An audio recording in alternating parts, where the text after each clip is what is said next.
In this tutorial I'm going to show you how to hard reset a ZTE Majesty Pro smartphone. Okay, the first thing you need to do is to fully power the phone off. To fully power the phone off, press and hold down the power button. Power off. Okay.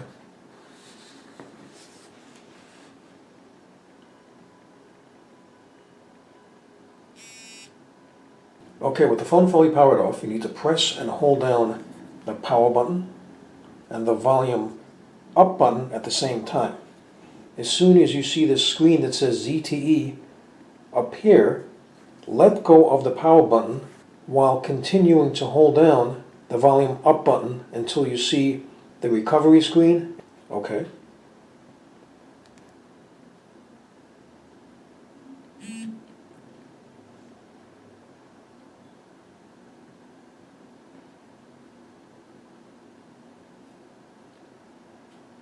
Okay.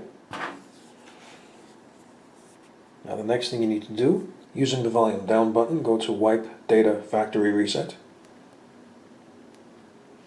Press the power button. Using the volume down button, go to Yes. Press the power button.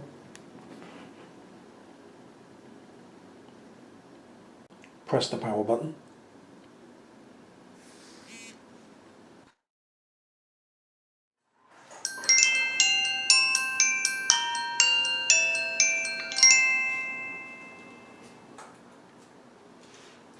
There you go, the hard reset is now complete. So I hope you found this video useful. If you have, please show your support for this channel by subscribing. Feel free to leave comments. Please like up this video, and thank you for tuning in.